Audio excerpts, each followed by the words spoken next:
Welcome back, MTG Joe here. We're doing another installment of the weekly meta breakdown where we look at the top performing decks on the MTG Arena ladder.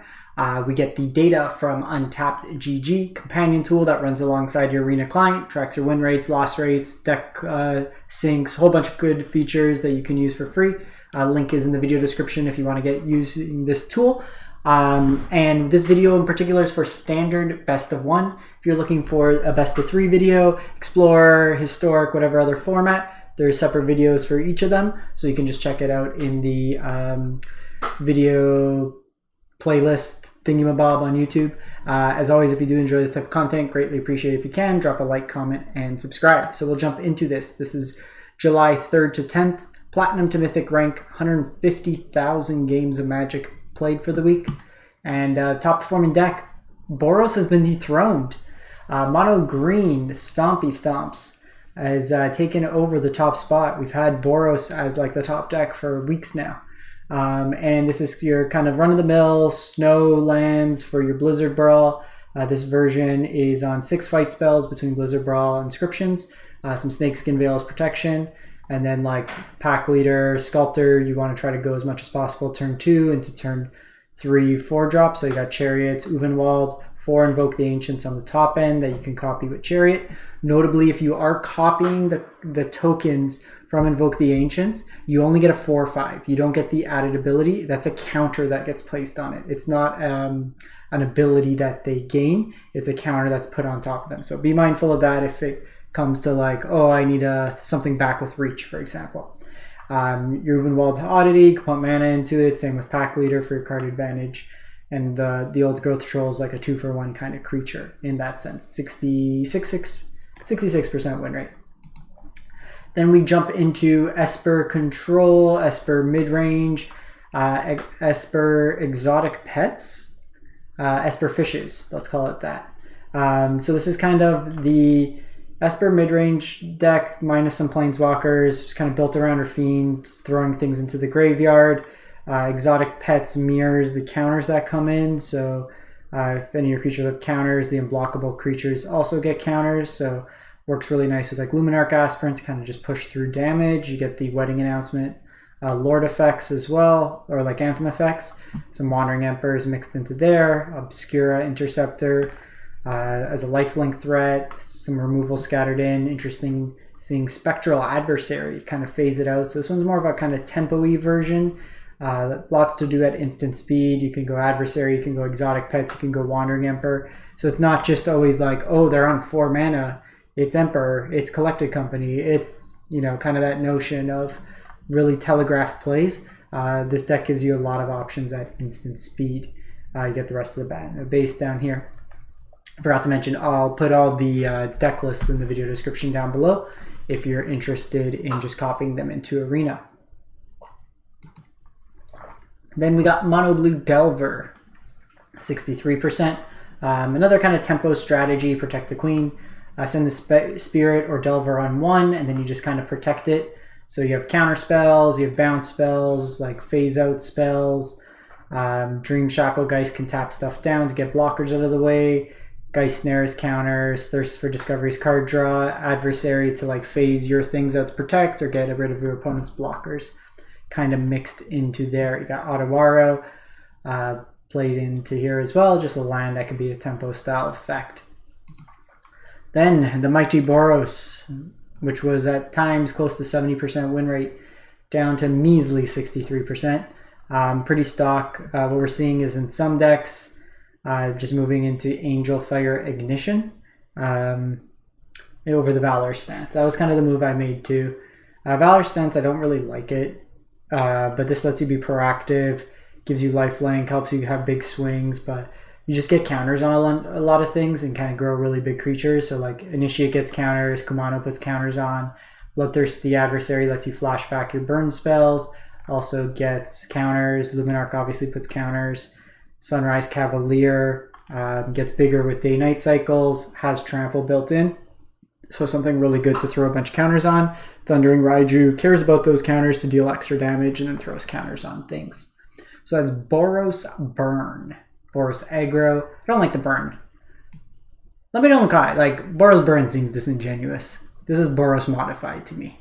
But let me know what you think this deck should best be named, and I'll try to talk to the guys at Untapped and see if they can update the name. But let me know in the comments what you think.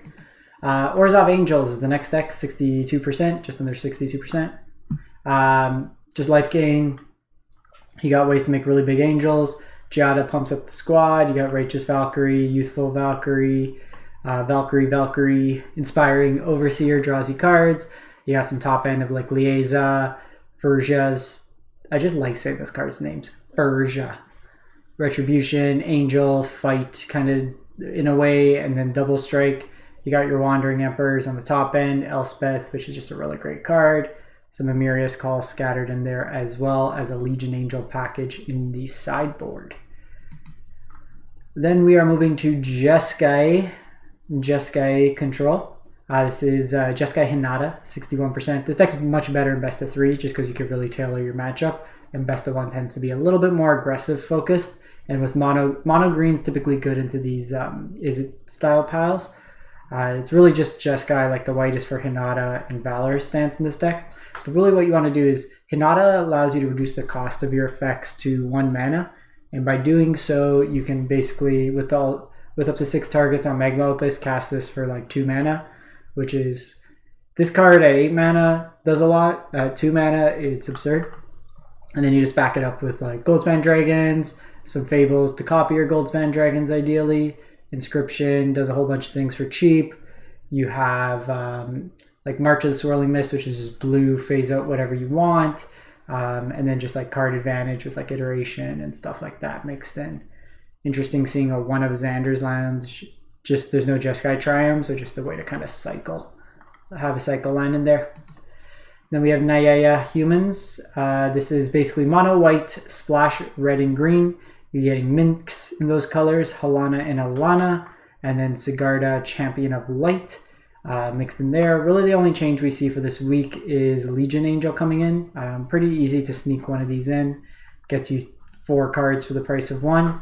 But you're playing an aggressive slanted white-based aggro deck that then has a top end of Halana to like haste out stuff and make them big, and then Sigarda for card advantage and a Lord-style Anthem. Then we go to Mono Black Control, and it looks like we got some new art in here. Never seen this art before. Skullport Merchant. I do not like this art as much as the old art. This one just looks weird. It looks like not to the same level of detail and everything, but it's a Blood on the Snow style deck that we saw a lot months ago, but you're basically topping out on like Invoke Despair as your main kind of signature spell in a way. Lull Sorin as your card advantage engines. You got Underdog, which can come back and get you value. Your sack fodder early for Deadly Dispute, a mix of removal spells with Meat Hook, so less targeted removal, more waiting on these sweepers to kind of get advantage there. You also have the lesson board here where it seems like they've only included 5, but you should have 2 mascot exhibitions here as well, kind of mixed into that. Then we go to Selesnya Enchantments. So this is not the runes version, it's the copy artifacts version, and what we see here is you get doubling effects with Weaver Harmony. You still have your like Generous Visitor Jukai Naturalist package to kind of get you cheap enchantments, but also then get your stuff bigger. Notably, no Professor Symbology in this version. And again, we keep seeing these Selesnya decks week to week, and the mana base is always terrible. And they seem very budget. You should have, like, you shouldn't be playing Fengus Shigeki. This is not a good card, Follow the Imposter. You know, let me see if there's another enchantment deck. This one's not good. Okay, let's try this again. I don't know how this one has a win rate that it does, but the deck's not good. Alright, let's try this again. So this one looks a lot smoother. Mana base seems better on this one. You could use some creature lines in here, play some creature lines. But we see here we have Weaver Harmony as a 4. You have Kami of Transience. Just a nice curve with this. Lots of cheap spells, Touch the Spirit Realm. Even with this one, you probably want the Hallowed Haunting as your top end, really to take advantage, go wide in that effect. But if you want to kind of play around with these enchantments, decks, you could look at something like this. I actually got my ass kicked in Alchemy when I was playing my Clerics deck. Just, they always went like turn 2 Weaver into turn 3 Double Circle Confinement, just beat me up that way there. But this is an enchantments deck around like mid 50%. So that's kind of it for the top standard decks. Let me see if anything else. Oh, there's this one too. This is like a Reanimator deck. So what you're trying to do with this deck here is put cards into your graveyard through like Thrilling Discovery, Seize the Spoils, Mirror Breaker, Chapter 2. Ideally you want either Sanctuary Warden or the Velomachus. You cast Invoke Justice, targeting one of them, ideally your Velomachus, which then gets 9 counters, so you can cast every like instant or sorcery in your deck. So you could cast like Emeria's Call, another Invoke, burn down the house, stuff like that. So you just kind of get value in that sense. But this would be like another, if you like kind of going bigger Reanimator style decks, this is something to check out. And you'll see here, for example, if I want to build this deck, I'm missing 2 mythics. This is with the deck collection syncing. So I have 21 mythics left, so I can craft this deck if I want. And then lastly, I always show people what I'm playing. So I've actually been enjoying Baldur's Gate Alchemy. Say what you will. Some folks like Alchemy. There's like 6 of us. Most don't, but the format's kind of fun right now. There's some cool cards. I've been absolutely obsessed with this card, Black Market Connections. Just like Phyrexian Arena buffed up. You can pay 1, 3, or 6 life, or any combination of that, through the different modes. I like to pay 6 a lot, but you're just gaining a bunch of life. You got like Nalia for card advantage off the top of your library as well.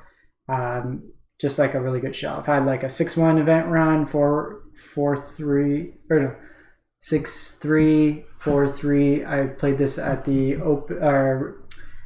Alchemy Metagame Challenge as well. Played the best of 3 version. I went 3-3 there. But you can kind of see what I'm playing. Like an Explorer is playing Angels before Angus combo got banned. But you can see like all your tracking. Like I finished 16th Mythic this month.